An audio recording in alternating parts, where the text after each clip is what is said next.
Assalamualaikum warahmatullahi wabarakatuh. Perkenalkan, nama saya Badriah dengan NIM 120108268835 dari Fakultas Tarbiyah dan Keguruan, Prodi Pendidikan Guru Madrasah Ibtidaiyah. Sebelumnya, saya mengucapkan terima kasih kepada dosen pengampu pendidikan kewarganegaraan, Bapak Nuardi, MED. Tujuan saya membuat video ini adalah untuk memenuhi tugas pendidikan kewarganegaraan. Baiklah, saya akan mempresentasikan tentang demokrasi antara teori dan praktik. Di sini saya akan menjelaskan beberapa poin, di antaranya yaitu: yang pertama, pengertian dari demokrasi; yang kedua, pengertian dari demokrasi universal; yang ketiga, prinsip-prinsip universal; yang keempat, jenis-jenis demokrasi; yang kelima, sejarah perkembangan demokrasi di Indonesia. Baiklah, yang pertama, saya akan menjelaskan tentang apakah pengertian demokrasi itu.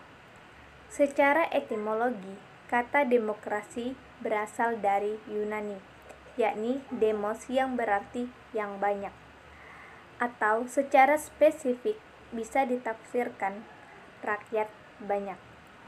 Dan kratos yang memiliki makna kekuasaan. Dari makna etimologi ini dapat disimpulkan bahwa demokrasi merupakan pemerintahan oleh banyak orang dari rakyat, oleh rakyat, dan untuk rakyat. Selanjutnya, pengertian dari demokrasi universal.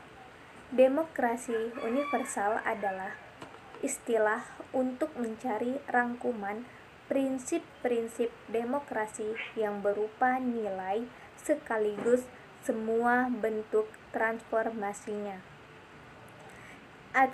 Artinya, istilah ini diniatkan untuk memberi pendasaran epistemologis kepada siapapun yang ingin belajar konsep atau amal demokrasi, bahwa demokrasi mempunyai prinsip dasar tertentu yang berlaku universal.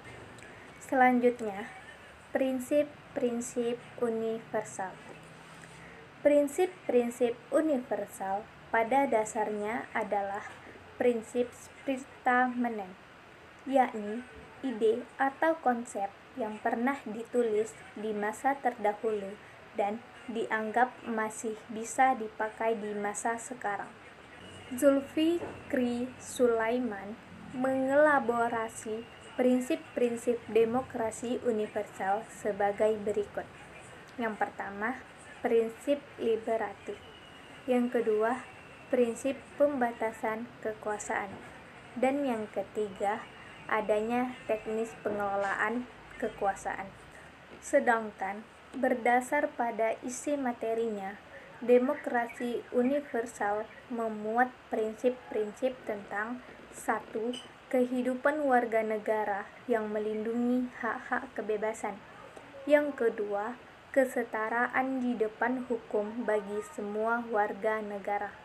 Yang ketiga, kepastian konstitusional yang mengatur wewenang negara dan warga negara. Yang keempat, jaminan dalam pengelolaan kekuasaan oleh pemerintah agar terbuka, adil, dan jujur. Yang kelima, toleransi dalam situasi keragaman. Dan yang keenam, kebebasan dalam berkepercayaan dan beragama. Selanjutnya, jenis-jenis demokrasi. Yang pertama, demokrasi langsung. Demokrasi langsung merupakan suatu bentuk demokrasi di mana setiap rakyat memberikan suara atau pendapat dalam menentukan suatu keputusan. Yang kedua, demokrasi perwakilan. Demokrasi tidak langsung adalah paham demokrasi yang dilaksanakan melalui sistem perwakilan, corak pemerintahan demokrasi yang dilakukan melalui Badan Perwakilan Rakyat yang dipilih oleh rakyat dan bertanggung jawab kepada rakyat. Yang ketiga, demokrasi konstitusional. Demokrasi konstitusional ini sebagai lanjutan dari demokrasi perwakilan, sebagai suatu pembatasan kekuasaan lewat konstitusi. Dengan demikian, konstitusi menjamin hak politik dan menyelenggarakan pembagian kekuasaan. Yang keempat, demokrasi deliberatif. Demokrasi deliberatif adalah model demokrasi yang legitimasi hukumnya diperoleh dari diskursus yang terjadi dalam dinamika masyarakat sipil, agar partisipasi masyarakat dalam membentuk aspirasi dapat dihargai secara setara. Selanjutnya, sejarah perkembangan demokrasi di Indonesia. Indonesia adalah negara merdeka. Sistem pemerintahan yang dianut Indonesia sejak merdeka adalah demokrasi. Demokrasi menjadi pilihan bersama untuk menjalankan kekuasaan.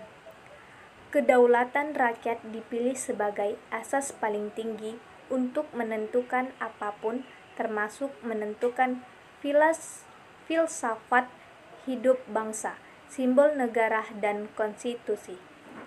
Demokrasi yang dianut Indonesia adalah demokrasi Pancasila. Demokrasi Pancasila bukan demokrasi liberal, bukan demokrasi agama atau demokrasi Islam. Demokrasi Pancasila adalah demokrasi yang khas, yang memiliki akar sejarah dan sumber konseptual sendiri berdasar nilai Pancasila. Kalau kita melihat dari sejarah perjalanan bangsa ini, terdapat 4 macam sistem demokrasi yang pernah diterapkan dalam kehidupan ketatanegaraan Indonesia.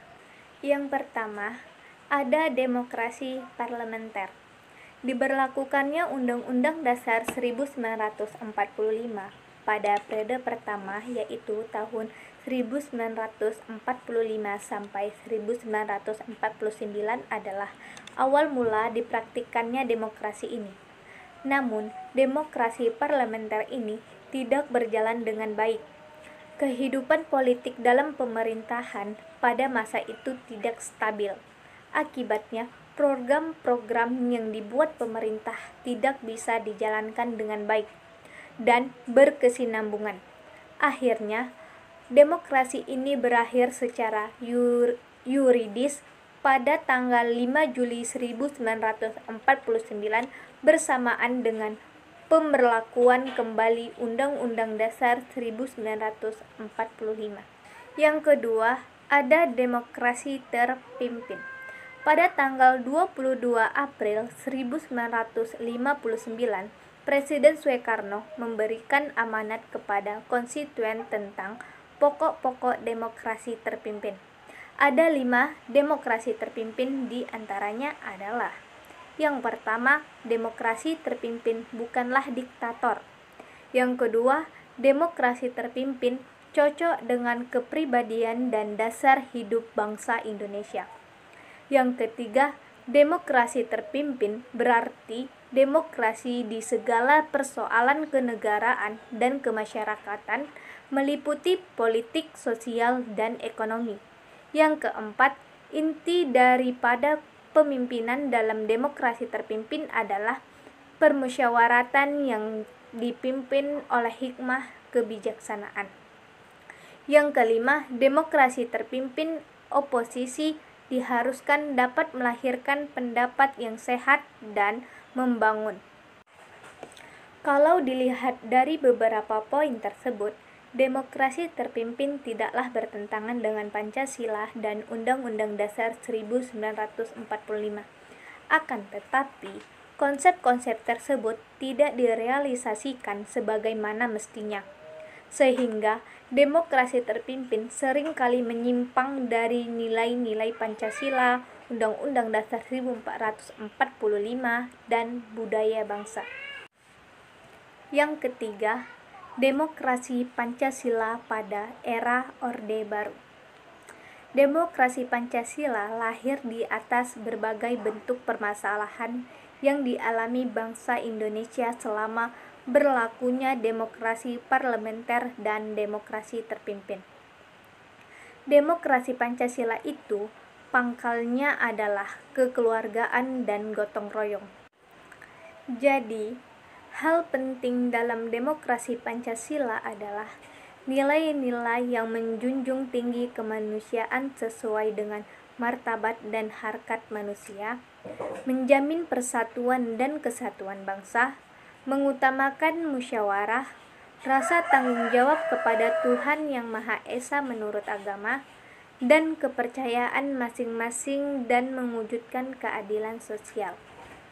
Akan tetapi, dalam praktiknya, demokrasi Pancasila pada masa Orde Baru ini banyak menyimpang dari prinsip demokrasi Pancasila itu sendiri.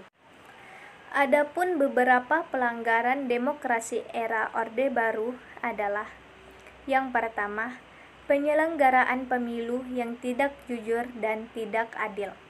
Yang kedua, kurangnya jaminan kebebasan mengemukakan pendapat. Yang ketiga, maraknya praktik kolusi, korupsi, dan nepotisme.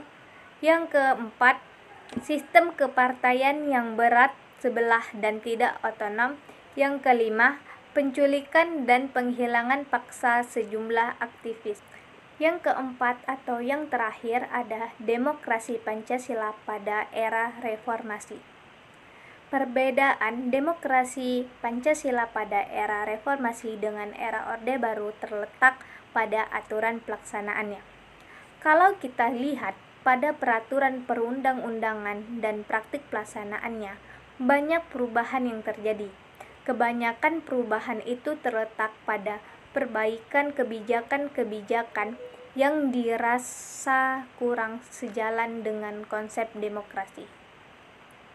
Nah, beberapa perubahannya itu seperti: yang pertama, pemilihan umum yang lebih demokratis. Yang kedua, lembaga demokrasi lebih berfungsi. Yang ketiga, mewujudkan kehidupan yang lebih demokratis, seperti halnya peraturan-peraturan yang dijalankan serta hukum. Yang keempat, memaknai demokrasi Pancasila sebagai nilai-nilai budaya politik yang mempengaruhi sikap hidup politik pendukungnya. Yang kelima, partai-partai politik kini lebih dapat mandiri. Nah, begitulah kiranya konsep demokrasi yang berjalan di negara kita ini. Demikianlah materi yang dapat saya sampaikan mengenai demokrasi antara teori dan praktik. Lebih dan kurangnya saya mohon maaf. Saya akhiri dengan wassalamualaikum warahmatullahi wabarakatuh.